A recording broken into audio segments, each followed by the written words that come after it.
I want to talk about two things about the Hispanic Evangelical Church and their role in social integration. There are about 15% of the Hispanic population in the United States is Latino evangelical.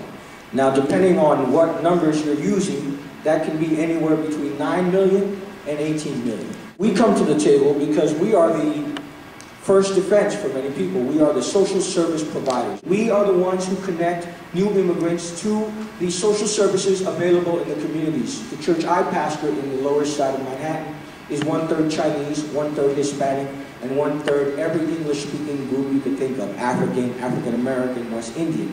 And I will tell you that overwhelmingly, they come to us and say, where are the immigration officers? Who are the lawyers that we can count on? We're the first step. We are the ones who show them the way and help them counter anomalies. No matter what part of the country they're situated in, Hispanic evangelicals have advocated for common sense and humane, comprehensive immigration reform based on their experiences as social service providers, knowing that the system is broken. The principles are usually the same. We're not advocating for major violation of the law.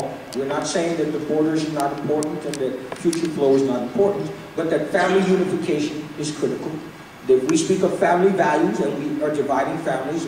We're at the best being contradictory and at worst being hypocritical. You can't speak of family values and divide families. That integration of children who came here as children and their only crime was obeying one of the main commandments: obey your parents, for this is right.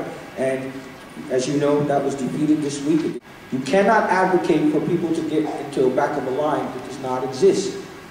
We are saying, as people of faith, create a line and we'll be more than willing to get into the line and pay whatever has to happen. Finally, but not leastly, most importantly, we come to the table as followers of Jesus Christ. We take seriously the love to our neighbor. They're not just strangers, they're our neighbor.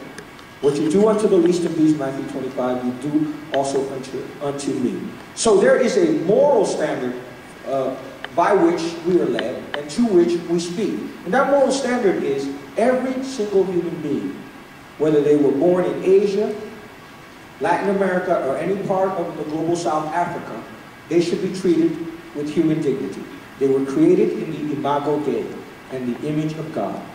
And the very best of U.S. ideals is quoted in Emma Lazarus' New Colossus. Bring me your poor, your hungry, your huddled masses yearning to be free. Two things that Hispanic evangelical churches do in social integration. First line, to integrate to social service providers, teach citizenship, teach English as a second language, and incorporate into the social services that are available. Many are not available to undocumented immigrants. And two, advocacy, informed advocacy from a moral perspective. Part of this historic shift that is currently taking place means determining how best to respond to these changes in a way that strengthens our national character and moral fiber to harness the great potential of immigrants and build upon what has made the United States of America so great in the first place. I think one of the most challenging questions in that process will be how to continue to socially integrate these newest members of society so they become Americans while allowing the strengths of their own cultures to enrich our own. Integration is not just the receiving community providing a benefit for the immigrant community, but it also imparts on the immigrant a responsibility to take up the values of the communities to which they're residing. This means the weaving of newcomers into the social, economic, cultural, and political fabric of our society. If immigration is America's great experiment, then in order for it to succeed, the government should dedicate more resources to helping immigrants become self-sufficient and become people who can fulfill the American dream. In 2009, for example, the U.S. government admitted about 70,000 refugees who had fled persecution from all parts of the world, and they were within 3 months expected to achieve self-sufficiency. The government should create the necessary infrastructures and policies to facilitate community-level interactions between immigrant and native-born populations and strengthen the social institutions that allow any individual to thrive in the first place. This means having government policies that promote the fullest dignity of a person, as well as policies that facilitate family unity, the foundational building block through which individuals are able to experience and grow in the love of God. To promote the full dignity of immigrants means recognizing that the estimated 11 million immigrants in the U.S. without legal status has created fundamental fissures in our society and a moral blemish on the social conscience of our country. Promoting immigrant integration means recognizing that for 11 million individuals, there is absolutely no restorative measure to address the infraction of having entered the United States illegally. Thus, more than any program, government facilitation of a process to earn legal status will heal broken communities and families that have been suffering for years. This process of reconciliation and integration is again a two-way process wherein the government creates the opportunity for those who are law-abiding, hard-working immigrants to come out of the shadows, while undocumented immigrants themselves have to earn the right to stay in this country by paying the appropriate penalties and getting to the back of the line and paying appropriate back taxes. It's the biblical mandate. There's commands throughout the Old Testament that commands Christians to love and welcome the stranger among them. Almost every single major biblical character in the Old Testament and the New Testament had some kind of migration experience. And that should allow us to remember our history and God's love for people who are really vulnerable and don't have any source of protection when they migrate to a new land. I think the church also has a role to play in really determining what the rhetoric around immigration is today. There's been a lot of negative debate around the issue of immigration, and I think that has led to fissures in our community where people view immigrants as a threat rather than people who can actually contribute to the American dream. Ironically, this rhetoric has kept immigrants from incorporating themselves fully into national life, and at the very least has slowed down the process of immigrant integration. Instead of this rhetoric actually being true, that immigrants can't contribute to our society, this identity complaint, I believe, becomes a self-fulfilling prophecy, where immigrants themselves are integrating, but because we say that they don't share our values, it allows these immigrants to be relegated to the fringes of our society. I just want to end by a quote by John F. Kennedy. Immigration is by definition a gesture of faith in social mobility. Immigration gave every old American a standard by which to judge how far he had come, and every new American a realization of how far he might go. It reminded every American, old and new, that change is the essence of life, and that American society is a process, not a conclusion.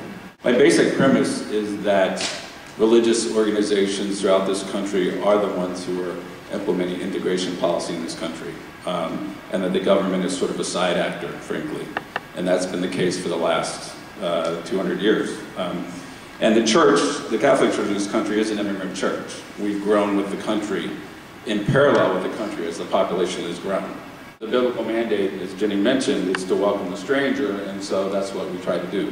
And we invite them into our parishes, and that's where they get the first experience in a lot of cases of America, because they're connected to something they're familiar with. Our basic moral premise is that it's a nod, wink system in which both sending countries and receiving countries are benefiting at the expense of the human dignity of the immigrant. And we've tried to point that out on several occasions in the public debate by demonstrating that really what's really going on is if it's broken, don't fix it. Not if it's broken, fix it. Because what we have is a very pliable group of workers who we can use when we need them and who we can scapegoat when we don't need them. We are a nation of immigrants, and that people have human dignity and they need to be treated in a fair way. The mosque issue was a tough issue because of what happened at 9/11 and Ground Zero and how it was done in God's name. But this is exactly the time where we're tested as to a nation as to what principles that we should honor.